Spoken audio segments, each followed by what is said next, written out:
누가복음 9장 28절에서 36절까지 말씀을 살펴보도록 하겠습니다. 베드로, 요한, 야고보를 데리고 산에 올라가신 예수님께서는 빛나고 영광스러운 모습으로 변형되십니다.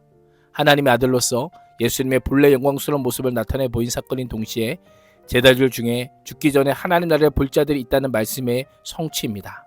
또한 부활 이후 예수님과 예수님께 속한 모든 성도들의 영광스러운 모습을 보여주는 사건이기도 합니다.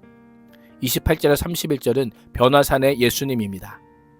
제자들에 대해 말씀하신 뒤 8일쯤 지나 예수님께서는 제자들 중 베드로와 요한과 야고보를 데리고 기도하러 산에 올라가셨습니다. 예수님은 늘상 하던 대로 하나님 아버지와 대화를 나누셨습니다. 기도의 내용은 무엇인지 알 수 없지만 자신이 약속하셨던 예수님의 영광을 제자들이 엿볼 수 있는 기회를 주길 원하셨습니다. 예수님이 기도하던 중에 갑자기 그 얼굴 모습이 변하였고 옷이 하얗게 빛났습니다. 예수님은 세상에서 인간의 몸을 짓는 모습으로 계셨지만 이때에는 하늘에서 가지셨던 영광스러운 광채로 변화되셨습니다. 예수님은 단순한 선지자가 아니라 하나님의 영광을 소유한 자요 구약에서 하나님의 임재를 상징했던 영광의 빛을 보여주시며 내부에서부터 찬란한 영광의 광채가 강렬하게 뿜어져 나오자 그 얼굴의 모습도 변화된 것입니다. 그런데 갑자기 모세와 엘리야가 나타나 예수님과 더불어 예수님과 말을 하고 있었습니다. 왜 모세와 엘리야가 나타났을까요? 이 두 사람은 지상에 있을 때에 산에서 하나님을 만난 자들입니다. 모세와 엘리야는 하나님의 구원 역사에서 메시아를 비추는 선구자적 대표성을 갖는 인물입니다. 모세는 율법이나 옛 언약을 상징합니다. 모세오경을 기록하였고 위대한 선지자의 오심을 예언하였습니다. 또한 엘리야는 메시아의 오심을 예언한 선지자들을 대표합니다. 이 두 사람은 예수님과 함께 예루살렘에서 일어나게 될 일, 즉 예수님의 별세하심에 대해 말하였습니다. 별세로 번역된 헬라어는 엑소더스입니다. 문자적으로는 길에서 떠난, 벗어난이라고 한 뜻입니다. 이스라엘이 모세를 통해 애굽을 떠남으로 이스라엘이 노예 상태에서 해방되었듯이 예수님께서는 사람들을 이 세상에서 이끌어내심으로 죄 가운데 벗어나게 하셔서 구원하실 것임을 알려주고 있습니다.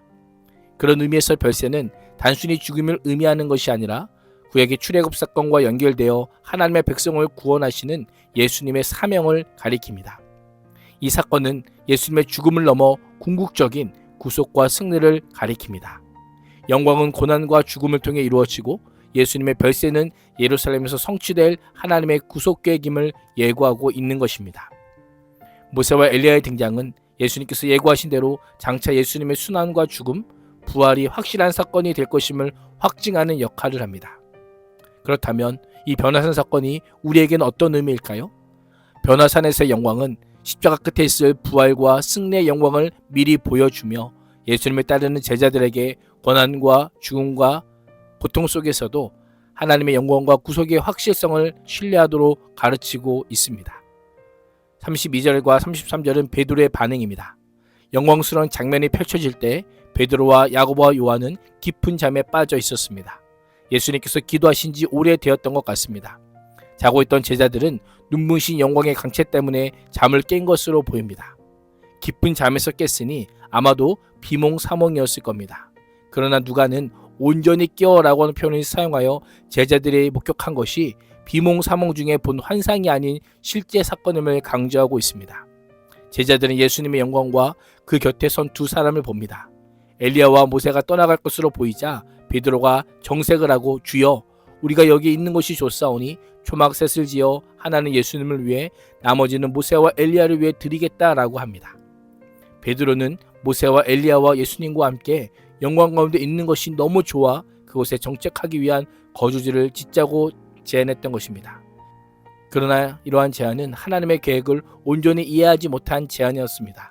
아직도 머리 둘 곳조차 없는 세상 가운데서 어느 한 곳이라도 장시간 머물면서 안식을 취하지도 못하시며 계속하여 하나님 나라를 선포한 예수님의 사역의 본질을 깨닫지 못했던 겁니다. 누가는 베드로가 지금 자신이 하는 말이 무슨 말인지조차 몰랐다라고 기록하고 있습니다. 우리도 때로는 감동적인 경험을 한 후에 현실과 일상에서 겪는 어려움을 잊은 채 그 상태로 살았으면 좋겠다라고 생각할 때가 있습니다. 산 아래로 내려가면 치열한 삶을 위한 투쟁이 기다리고 있기에 산 위의 경험에만 머무르고 싶은 것입니다. 우리에게 영적 재충전의 시간도 필요하지만 하나님께서 보내신 삶의 자리에서 그리스도인답게 살기 위해 보냄받은 자입니다. 우리의 믿음은 산 위에서만이 아니라 산 아래서도 계속 지속되어야 함을 잊지 말아야 합니다. 34절에서 36절은 천상의 소리입니다. 모세와 엘리야가 예수님을 떠나려고 하고 베드로가 무의미한 말을 할 때 구름이 와서 그들을 뒤덮었습니다. 구름은 하나님의 임재를 상징합니다. 구름 속으로 들어가게 되자 그들은 두려워합니다. 그때 구름에서 하나님의 음성이 들려왔습니다. 누가는 세례 때 너는 내 사랑하는 아들이라 내가 너를 기뻐하노라 라는 선포를 하나님의 직접 화법으로 소개했는데 여기서도 직접 화법으로 소개합니다.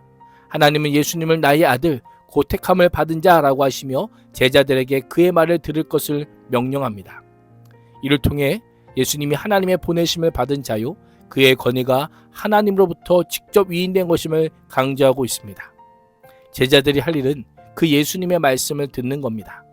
제자들은 세상의 기대나 자신의 생각을 따라 사는 것이 아니라 예수님의 가르침에 순종해야 함을 다시 한번 알려주고 계신 것입니다.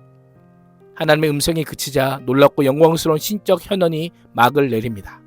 모세와 엘리야가 떠나자 예수님만 홀로 서 계셨습니다.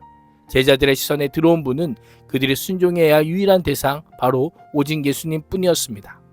제자들은 이 경험에 대해서 완전히 침묵을 지켰고 그 본 것을 무엇이든지 아무에게도 말하지 않았습니다.